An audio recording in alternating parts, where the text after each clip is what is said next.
ओम श्री गणेशाय नमः। जय माता दी। सप्तशती दुर्गा का शुभ आरंभ। यह दुर्गा सप्तशती मार्कंडेय पुराण की 78वें अध्याय से आरंभ होती है और 90 अध्याय में समाप्त हो जाती है। महर्षि कौशिकी ने महामुनि मार्कंडेय से संसार की उत्पत्ति तथा मनुओं के विषय में प्रश्न पूछा। सो महामुनि मार्कंडेय जी ने 7 मुनियों के वर्णन के पश्चात 8वें मनु का वर्णन इस प्रकार किया है। सो कौशिकी मुनि ऋषि सुनते हैं।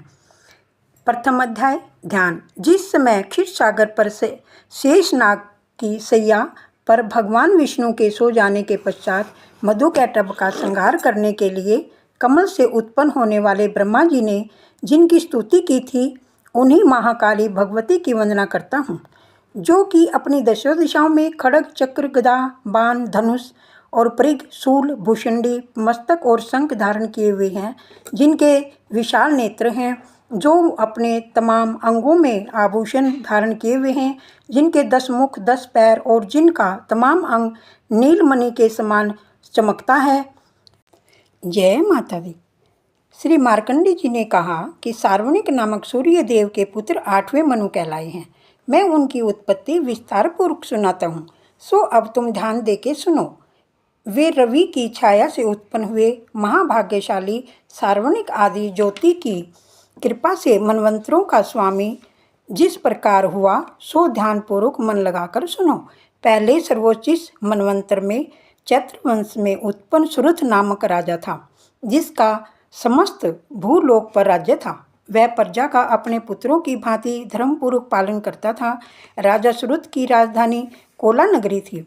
उस समय अनेक राजा उनका अनिष्ट करने पर तुले हुए थे। दुष्टों को कठिन दंड देने के अभिप्राय से राजा सुरथ का विध्वंसियों के साथ घोर युद्ध हुआ और उन सब के पास युद्ध की सामग्री न होते हुए भी राजा सुरथ को पराजय का मुख देखना पड़ा।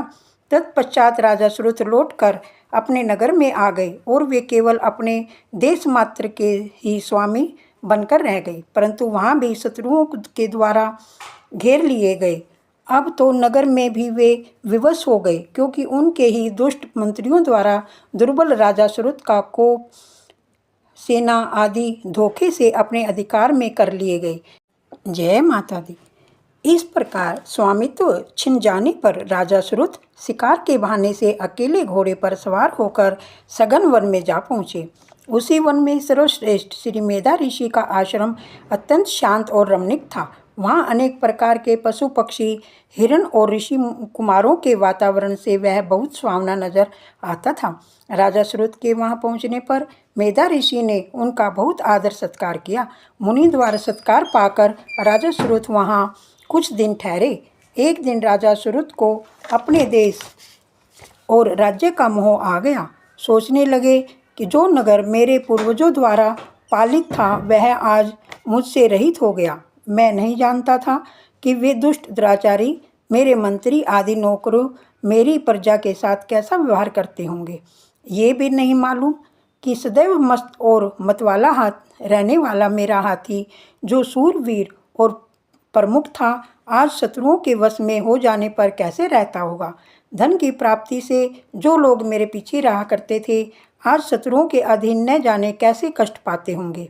हमने अत्यंत कष्टों से जो धन एकत्रित किया था, उसे वे दुष्ट लोग कैसे नष्ट करते होंगे। इस प्रकार राजा सुरथ अनेक बातें याद करते हुए चिंताओं के सागर में डूब रहे। जय माता दी। एक दिन उन्होंने वहाँ मेधा ऋषि के आश्रम के निकट एक वैश्य को देखा, जो राजा की भांति ही शोक सागर में डूबा हुआ था। राजा सुरथ ने उससे पूछा कि हे भाई, तुम कौन हो? यहाँ इस सघन वन में किस लिए आए हो? अपने शोक और चिंता का कारण बताओ, मैं सुनना चाहता हूँ। राजा के इस प्रेम भरे वचन सुनकर वह वैश्य निर्मलता से पूर्वक बोला, हे राजन, मैं वणिक पुत्र हूँ। मेरा नाम समाधि है। मेरा जन्म धनाढ्य घराने में हुआ। मेरे बेशुमार धन को देखकर धन के लोभी मेरे स्त्री पुरुषों ने मुझे निर्दयतापूर्वक घर से निकाल दिया है। अतः मैं अपने इष्ट मित्रों आदि से विहीन शोकातुर होकर निकल आया हूँ। इस समय वे सब कैसे होंगे, दुखी होंगे या सुखी, बस उन्हीं की चिंता में व्याकुल हूँ।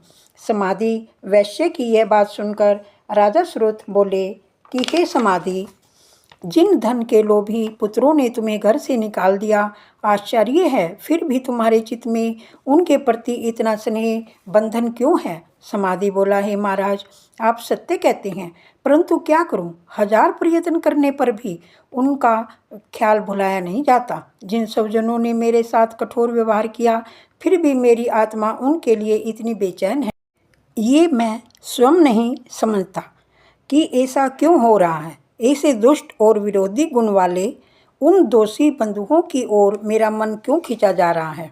हे राजन, उन सब के गम में मैं सांसें भरता हूँ और उन्हीं सबकी चिंता में मुझे रह रहकर सताई जा रही है। न जाने उन प्रेमहीन कुटुंबियों की तरफ से मेरा मन क्यों कठोर नहीं होता।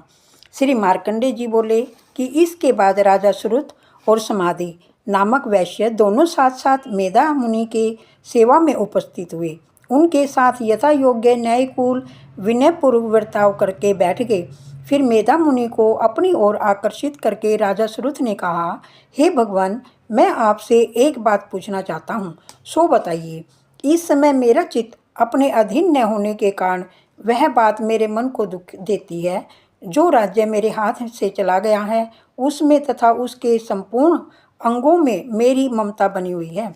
हे मुनि श्रेष्ठ, यह जानते हुए कि वह अब मेरा नहीं है, अज्ञानी की भांति मुझे उसके लिए दुख होता है, ऐसा क्यों है। इधर यह वैश्य भी घर से अपमानित होकर इसके स्त्री पुत्रों, सेवकों और सज्जनों ने इसको छोड़ दिया है, तो भी यह उनके प्रति हार्दिक स्नेह रखता है। इस प्रकार हम दोनों अत्यंत दुखी हैं। इस जय माता दी। जिसमें प्रत्यक्ष दोष देखा गया है, उस विषय के लिए भी हमारे मन में ममता पूर्वक आकर्षण पैदा हो रहा है। महाभाग, समझदार होते हुए भी हमें जो विवेक रहित प्रत्यक्ष मूर्ता दिखाई देती है, वह क्यों है।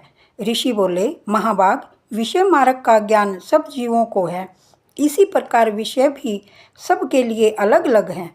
कुछ प्राणी दिन में नहीं देखते, कुछ रात में नहीं देखते। कुछ जीव ऐसे हैं जो दिन रात में बराबर देखते हैं। केवल मनुष्य ही समझदार होते हैं, यह बात नहीं है। पशु पक्षी और मृग आदि सभी प्राणी समझदार होते हैं, उनकी समझ भी एक दूसरे जैसी होती है। इसके अतिरिक्त अन्य बातें भी दोनों में समान होती हैं।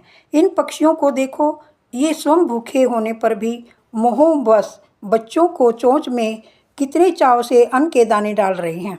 हे नरश्रेष्ठ, क्या तुम नहीं देखते, ये मनुष्य समझदार होते हुए भी लोभवश अपने किए हुए उपकार का बदला पाने के लिए पुत्रों की अभिलाषा करते हैं। यद्यपि उनमें समझ की कमी नहीं है, तथापि सांसारिक स्थिति बनाए रखने वाली भगवती महामाया के प्रभाव द्वारा ममता रूपी भंवर के गड्ढे में गिराए गए हैं। इसलिए इसमें आश्चर्य नहीं करना चाहिए। जय माता दी। जय माता दी। भगवान विष्णु की योग निंद्रा रूपी भगवती महामाया द्वारा यह जगत मोहित हो रहा है। वे भगवती महामाया देवी ज्ञानियों की भी चित्त को बलपूर्वक खींचकर मोह में डाल देती हैं। वे ही इस संपूर्ण जगत की उत्पत्ति करती हैं तथा प्रसन्न होने पर मनुष्यों को मुक्ति के लिए वरदान देती हैं। वे ही पराविद्या, संसार बंधन और मोह का कारण सनातनी देवी संपूर्ण ईश्वरों की भी अधीश्वरी है। मेधा ऋषि की यह बात सुनकर राजा सुरुत ने पूछा, हे भगवान, वह देवी कौन है जिन्हें आप महामाया बतलाते हैं? ब्रह्मवेताओं में श्रेष्ठ है। हे महर्षि, उन देवी की उत्पत्ति, प्रभाव, चरित्र, स्वरूप मैं आपके मुख से सुनना चाहता हूँ। जय माता दी। ऋषि बोले, हे राजन, वह देवी नित्य स्वरूपा है। यद्यपि जगत उन्हीं का रूप है और वे समस्त विश्व में व्याप्त हो रही हैं, फिर भी उनकी उत्पत्ति अनेक प्रकार से होती है। वह मुझसे सुनो। यद्यपि मैं नित्य और अजन्मा हूँ, तथापि जब देवताओं का कार्य सिद्ध करने के लिए प्रकट होती हैं, उस समय लोक में उत्पन्न हुई कहलाती हैं। कल्प के अंत में जब समस्त संसार जल में था और एकमात्र विष्णु भगवान शेष शैया पर योग निंद्रा में सो रहे थे, उस समय उनके कानों की महल से मधु और कैटभ नामक के 2 भयंकर उत्पन्न असुर हुए। वे दोनों ब्रह्मा जी का वध करने को तैयार हो गए। भगवान विष्णु के नाभि कमल में विराजमान प्रजापति ब्रह्मा जी ने उन भयानक असुरों को अपने पास आया और भगवान को सोया हुआ देखा तो वे एकाग्रचित होकर भगवान विष्णु को जगाने के लिए उनके नेत्रों में निवास करने वाली योग निद्रा, जो विश्व की अधीश्वरी, जगत को धारण करने वाली, संसार का पालन और संहार करने वाली तेज स्वरूप भगवान विष्णु की अनुपम शक्ति भगवती निद्रा देवी की स्तुति करने लगे। जय माता दी। ब्रह्मा जी ने कहा, हे देवी, तुम ही सवा सवधा और वष्ट कारक हो। सवर भी तुम्हारे ही स्वरूप हैं। तुम ही जीवनदायिनी अमृत हो। नित्य अक्षर प्रणव में अकार उकार मकार इन 3 मात्राओं के रूप में तुम ही स्थित हो तथा इन 3 मात्राओं के अतिरिक्त जो बिंदु रूपा नित्य अर्धमात्रा वह भी तुम ही हो। तुम ही संध्या सावित्री परम जननी हो। देवी, तुम ही इस विश्व को धारण करती हो। जय माता दी। तुम ही से इस जगत की उत्पत्ति, पालन और संहार होता है। तुम ही महाविद्या, महामाया, महामेधा, महास्मृति, महामोहरूपा, महादेवी और महासुरी हो।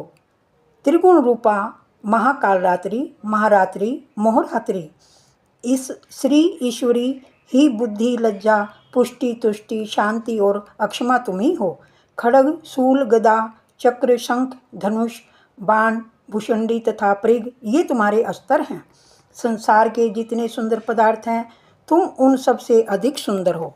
हे सर्वस्वरूपे देवी, सत असत जितनी वस्तुएं हैं उनकी सब कुछ शक्ति तुम ही हो। ऐसी अवस्था में तुम्हारी क्या स्तुति हो सकती है। जो इस जगत की सृष्टि, पालन और संहार करते हैं, उन भगवान को जब तुमने निंद्रा के अधीन कर दिया है तब तुम्हारी स्तुति करने में कौन समर्थ हो सकता है। मुझे भगवान शंकर तथा विष्णु की तुम ही ने शरीर धारण कराया है, अतः तुम्हारी स्तुति करने की शक्ति किसमें है। हे देवी, दोनों धुरंधर असुर मधु और कैटव को मोह में डाल दो और भगवान विष्णु को शीघ्र ही जगाकर दोनों महान असुरों को मार डालने की बुद्धि उत्पन्न करो। जय माता दी। ऋषि कहते हैं, हे राजन, जब ब्रह्मा जी ने वहाँ मधु और कैटव को मारने के उद्देश्य से तमोगुण की अधिष्ठात्री देवी योग निद्रा की इस प्रकार स्तुति की, तब वे भगवान के नेत्र, मुख, नाक, भुजा, हृदय और छाती से निकलकर ब्रह्मा जी के सामने खड़ी हो गई। योग निद्रा से मुक्त होते ही जगत के स्वामी भगवान जनार्दन शेष शैया से जाग उठे।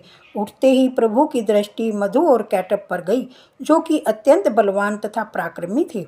वे क्रोध में लाल आंखें किए ब्रह्मा जी को खा जाने का उद्योग कर रहे थे।